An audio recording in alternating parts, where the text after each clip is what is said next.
Aconteceu hoje uma das maiores ejeções de massa coronal que a gente tem conhecimento, com certeza uma das maiores dos últimos anos. E isso que vocês estão vendo são as imagens, tá? Foi a maior de todas as que eu já vi, assim, pessoalmente, desde que eu acompanho o clima espacial. Eu não lembro de nenhuma maior. Se alguém lembra, deixa aqui a data, o dia e a hora pra gente dar uma olhada, né? Eu não conheço nada maior do que isso. Richard, o que tá acontecendo? Devemos correr para as montanhas? Foi sim dela, da região ativa problemática antiga AR-3664, que agora se chama AR-3697, ela que foi responsável pela tempestade solar extrema de nível G5 que a gente teve entre os dias 10 e 11 de maio. Ela tava indo embora, inclusive no último vídeo que a gente tava falando sobre ela, eu tava falando, inclusive assim, ó, a gente pode meio que ficar tranquilo, porque a bazuca tá saindo da mira da Terra. Só que antes de sair, bang, pra vocês terem uma ideia, buga, pessoal, olha aqui, ó. Tá vendo esse chuvisco todo? Isso é um bug, tá bugando o sistema ali do Lasco C2 e Lasco C3, porque é uma tempestade de radiação, no caso é uma tempestade de prótons altamente energizados que vem na direção da Terra. Então a gente teve o combo, tá? O que é o combo? É o que eu costumo falar, né?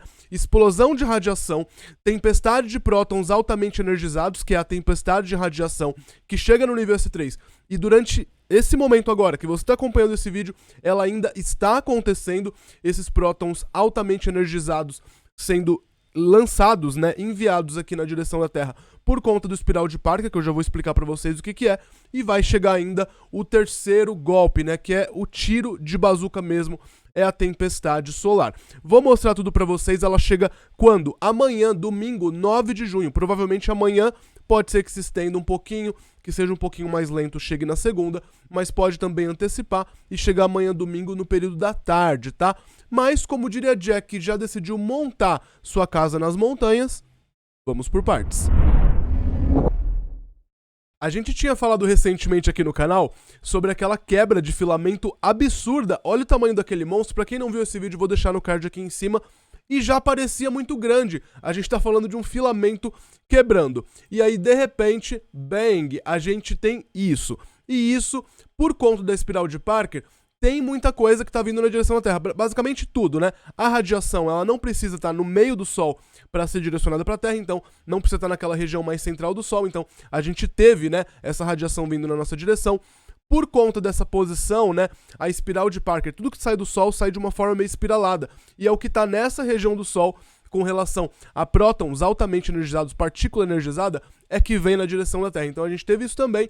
E ainda por cima, vocês vão perceber nas imagens do Lasco que passa ali do meridiano solar, né? Então a gente vai ter também esse golpe desse tiro de bazuca também chegando aqui na nossa direção. Mas essa explosão solar, como vocês podem ver, veio da região R3697, a antiga 3664, problemática, ela não deixa de ter polaridade beta, gama, delta, e ao que tudo indica, ela vai resistir, vai dar mais uma volta ali, vai passar pelo lado oculto do Sol e vai vir novamente, né, dali 2 semanas, depois que ela se esconde, ela surge do outro lado, nos presenteando mais uma vez com a sua presença, que é uma presença explosiva, né? Essa explosão solar, ela foi de classe M 9.7, praticamente de classe X, tá? Horário 1h49, pelo horário internacional de hoje, 8 de junho de 2024. E todo mundo achando que ela tava indo embora. É, ela tava, tipo assim, ó, tá saindo, né, da mira da Terra, agora ela vai dar paz, né? Até porque ela tava dando uma certa paz aí pra gente. Ela tava produzindo explosões mais de classe M, e aí, de repente, ela surpreende a gente falou, ufa, com esse monte. passou. Ufa, ó, agora acho que passou. Aí, bang, vem ela e produz uma explosão dessa. Que de verdade, pessoal, fazia muito tempo que não se tinha algo assim, e eu, na minha experiência, eu nunca tinha visto uma ejeção de massa coronal tão fantástica como essa. E ainda por cima, né, geralmente quando a gente vê uma explosão, uma ejeção de massa coronal meio que na borda do Sol, ela costuma ter uma aparência mais legal quando a gente vê por imagens que não são do Lasco C2 e do Lasco C3, né, que são aquelas imagens que a gente tem o Sol eclipsado. Ou seja, a melhor forma da gente conseguir ver uma ejeção de massa coronal vendo o Sol ao mesmo tempo, sem ter ele eclipsado, é quando acontece meio que na borda. Só que esse ele não acontece exatamente na borda, né, ele acontece em uma parte, ó, repara, cruza o meridiano ali do Sol, né, então a gente vai ter um componente vindo na direção da Terra, e ainda assim, mesmo não sendo exatamente na borda, a gente tem uma explosão simplesmente fantástica. Olha isso, que absurdo, né? E como vocês podem ver, a gente teve ainda, ó, vamos pular para essa parte aqui, ó. Não foi só fantástica, foi um recorde, na verdade. Foi um recorde, de verdade, um recorde. Ah, antes de continuar, essa explosão de radiação, o que ela causou, Richard? Isso que vocês estão vendo aqui, ó. Esse foi a explosão de radiação de classe M9.7, né? Causou blackout de rádio de nível R2 ou R3, se eu não me engano, né? Foi bem nessa região aqui, né? Pegando ali a Ásia, né? Pegando ali uma parte também ali Alasca, né? Um pouquinho do Canadá, mas no Brasil era de madrugadona, tá? E repara nesse chuvisco todo que vai surgir agora pra vocês, ou nas imagens do laço C2 e laço C3. Olha isso. Isso é o que eles chamam de snowstorm em inglês, ou tempestade de neve, né? Por quê? Fica tudo chuviscando, fica tudo branco ali pelas imagens. E isso é o quê? É muita radiação chegando nos observatórios ali, né? No caso, no observatório Solar Dynamics, nesse no caso é o SOHO, tá? Que tem ali os instrumentos laço C2 e laço C3. Então, isso buga muito eles, né? E a gente consegue ver esse chuvisco todo. Isso é por conta disso que vocês estão vendo agora. Olha isso aqui, ó. Olha o nível que tá ainda neste exato momento. Tô gravando esse vídeo hoje, sábado, 8 de junho. Agora são 19 horas e 44 minutos. E olha aqui o nível que ainda tá essa tempestade de prótons. São prótons altamente energizados. Eles não chegam aqui como aquele primeiro impacto que vocês estão vendo aqui, ó. Esse aqui, ó, que é a explosão de radiação de classe M9.7, né? Repara que chega um pouquinho depois e se sustenta. Por que chega um pouquinho depois? Porque isso, pessoal, viaja numa velocidade que é próxima à velocidade da luz. Esses prótons, eles não conseguem viajar na velocidade da luz porque tem matéria ali, né? Tem coisa ali que não vai fazer com que aquele material consiga viajar na velocidade da luz. Porém, ele é acelerado por conta dessa explosão solar tão forte. Ele é acelerado e aí ele viaja quase na velocidade da luz. Ele pega carona com as linhas de campo magnético da Terra. É exatamente o joinha, ele pega carona quando vocês gostam do vídeo. Eu tô sentindo o dedinho, ó, dedo no like agora. Quem estiver gostando do vídeo, não esquece, deixa o like, se inscreve no canal e ativa o sininho das notificações para não perderem vídeo novo. Richard, eu quero ter informações exclusivas, assim como quando aconteceu isso, no meio da madrugada, você avisou todos os membros. Clica aqui embaixo em tornar-se membro ou em seja membro para ter acesso a conteúdo exclusivo e ainda por cima daquela força pro canal Galera do Meteorito. E apareceu o nominho também. E para aparecer o nominho aí que vocês estão vendo, os nossos patrocinadores que são tão importantes. E deixa o nosso coração muito feliz, né? E aqui, pessoal, a gente consegue perceber esse chuvisco todo, né? Esse bug que acontece, como eu disse, isso tudo viaja quase na velocidade da luz, chega aqui cerca de 2 horas depois daquela explosão de radiação, só que não leva o mesmo tempo da ejeção de massa coronal, porque a ejeção de massa coronal, ela não consegue viajar na velocidade da luz e nem mesmo próximo da velocidade da luz, que é esse material aqui que está sendo liberado, né? Então a gente tem tudo isso chegando, como eu disse, né? É o combo de 3, é tudo meio que ao mesmo tempo. Essa tempestade de prótons, dessa radiação, desses prótons altamente energizados, né? Chega aqui, como eu disse, cerca de 2 horas depois e chega no nível de S3, vai de S1 até S5. Então tudo isso entra na nossa...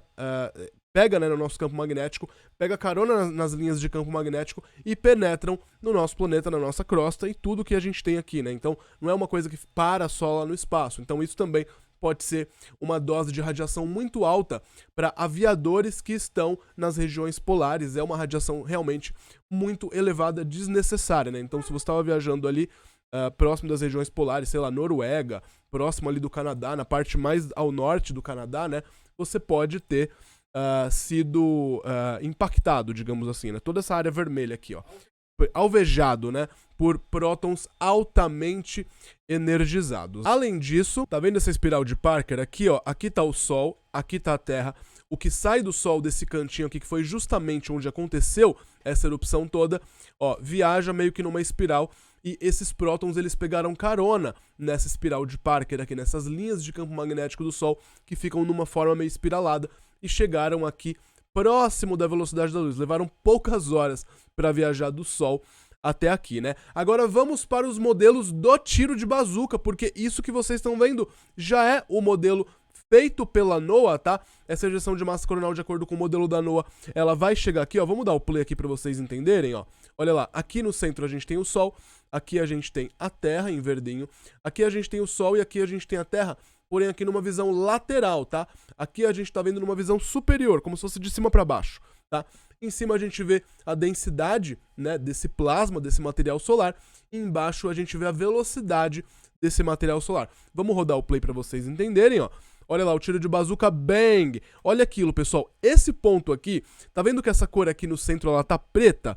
Essa cor preta significa uma densidade absurda de plasma. Só que, claro, conforme vai se dissipando, essa densidade vai sendo amenizada, né? Ó, repara aqui. Ainda assim, ó, a Stereo A aqui, que é esse vermelhinho, ela vai ser atingida antes da gente, né? Vai chegar por lá antes de chegar na Terra. Deve ser mais ou menos 1 hora antes de chegar na Terra, 1 ou 2 horas antes de chegar na Terra.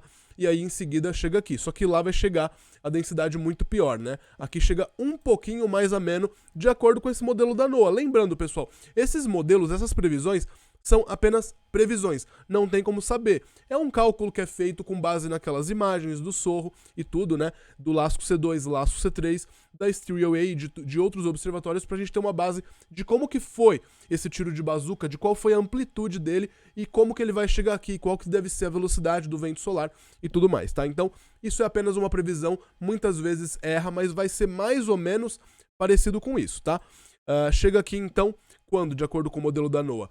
Chega um pouco mais cedo, já vou mostrar para vocês o modelo da NASA, porque a NASA fez 4 modelos prevendo, né? 4 impactos que podem acontecer, né? 4 modelos diferentes. De acordo com a NOAA, chega um pouquinho mais cedo. Chega já domingo à noite aqui, ou seja, 9 agora de junho de 2024 pra gente. Vamos rodar o play mais uma vez aqui, ó. Olha o tiro de bazuca saindo ali do Sol, ó, e chegando aqui no nosso planeta. Bang! Chegou aqui, ó. Primeiras horas de segunda-feira, dia 10, ou já no finalzinho aí do domingo, 9 de junho, tá? Agora, de acordo com os modelos da NASA, a NASA fez logo 4, tá? Esse é o primeiro modelo da NASA. Tem pouca diferença, na verdade, com a NOAA, mas no modelo da NASA não tem meio que uma lacuna que existe aqui, mais ou menos, né? No modelo da NASA a gente tem um material mais uniforme viajando pelo espaço. E também pelo modelo da NASA. No primeiro modelo, pessoal, interessante, algumas horas atrás eu dei uma olhada e num primeiro modelo, na verdade esses são os 4 últimos, porque a NASA tinha feito um primeiro modelo no qual não mostrava impacto com a Terra. E aí, de repente, ela faz 4 modelos seguidos e os 4 mostrando o impacto com a Terra, né? Esse, então, é o primeiro deles, mais atualizado, ó, bang, chega aqui, ó, por volta do meio-dia da segunda-feira, tá? Pelo horário internacional. No segundo modelo da NASA, repara aqui, ó, bang, chega um pouquinho, vamos ver aqui, ó, olha lá. Ó, chega um pouquinho mais direto esse impacto e chega já por volta da meia-noite, até um pouquinho antes, né? Pelo horário internacional, ou seja, por volta das 9 horas da noite de domingo aqui pra gente. Tem o terceiro modelo da NASA. Bang! Também pega a gente meio que de ombrada ali, não tão de ombrada, né? É uma quantidade significativa de material, não vai ser tão de raspão assim quanto parecia, né? Pode chegar aqui já, ó, por volta das 3 horas da madrugada já da segunda-feira.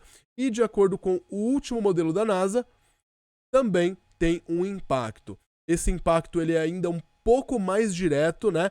E ele chega ainda mais cedo, tá? Ele chega, ó, por volta da meia-noite pelo horário internacional já do dia 10, ou seja, vai ser por volta das 9 horas da noite. O interessante, pessoal, é que nesse primeiro modelo da NASA aqui, ó, deve chegar na segunda-feira. E repara uma coisa, ó, chega por volta do meio-dia, vai ser umas 9 horas da manhã. Ou um pouquinho depois, um frame depois, né? Que aí já são 15 horas pelo horário internacional, ou seja, meio-dia pelo horário de Brasília. Com isso, o Brasil vai estar de cara para o Sol, né? Lembrando que as tempestades solares, os efeitos, eles são principalmente no lado oculto aqui, né, da Terra. No caso, o lado que está à noite da Terra. Porque é lá que tudo acaba sendo despejado por conta das linhas de campo magnético. Elas se quebram na frente, né? E elas acabam se juntando na parte do lado noturno. Porém, a gente teve aí recentemente um impacto de uma tempestade solar completamente inesperada. Foi inclusive o último vídeo do canal, para quem não viu, vou deixar no card aqui em cima. E talvez um dos motivos para essa tempestade ter chegado no nível G2 moderado, de forma completamente inesperada, era o fato de que ela chega quando a anomalia do Atlântico Sul, que é o Brasil, né, basicamente, Brasil, o sul do Oceano Atlântico e um pedacinho ali da África, né, essa região a gente tem um campo magnético muito mais enfraquecido, então esse impacto, apesar de não ser geralmente muito forte, né, muito significativo no lado diurno, ele acaba sendo quando a gente tem essa área afetada, né, essa área fraca do nosso campo magnético, que é justamente em cima do Brasil. Então, se isso acontece, pode ser que a gente tenha uma tempestade solar um pouquinho mais intensa. O que está sendo esperado? De acordo com a NOAA, é o nível G2, tá? Pode ser G1, pode ser G3 também, né? Tudo vai depender. E esses são os valores que a gente teve aí nas últimas horas, tá? Tempestade de radiação de nível S3, aquele fluxo de prótons altamente energizados, e blackout de rádio de nível R2. Ficaremos de olho porque o Sol, ele tá brabo, só que antes de finalizar, repara numa coisa, pessoal, uma coincidência muito interessante. Há exatamente 13 anos, isso que vocês estão vendo é o que acontece no Sol. No mesmo dia, tá? Há 13 anos atrás, em 2011, uma explosão solar idêntica, que inclusive foi a primeira explosão, a primeira ejeção de massa coronal gigantesca que o SDO, né, o Observatório Solar e Dinâmico, consegue observar. E aí, exatamente 13 anos depois, a gente tem isso que a gente está tendo, no caso, essa daqui, ó, essa agora, né? Exatamente 13 anos depois, na mesma posição, do mesmo jeito, igualzinho. Coincidências, né? Apenas uma grande coincidência, mas muito interessante que eu queria mostrar aqui pra vocês. O que vocês acham que vai ser dessa tempestade solar? Será que vai ser tão fraquinha, nível G1? Será que vai ser o que eles estão esperando mesmo, nível G2? Ou talvez um pouco pior, até porque a gente está tendo inversão dos polos, ou uma excursão dos polos magnéticos da Terra. Isso está acontecendo agora, tô vendo esse vídeo pra vocês, mas estou preparando essa pauta que deve entrar em breve. Com isso, né, de acordo com vários estudos, o nosso campo magnético ele acaba ficando enfraquecido, e aí a gente costuma ter tempestades solares mais intensas, maiores do que o previsto, né? E a gente, de fato, tá vendo isso acontecer recentemente, tá?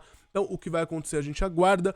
Fiquem ligados, informações, novidades a qualquer momento. E agora, se preparem, né, para esse impacto que chega agora na noite de domingo, 9 de junho de 2024. Ficaremos de olho. Enquanto isso, se liga no que o Sol é capaz de fazer. Vídeo, deixo no box aqui para vocês, tá certo? Bom, então basicamente é isso. Vejo vocês no próximo vídeo. De olho nessa tempestade solar, ela tá chegando. E até a próxima. Fui. Tchau, tchau.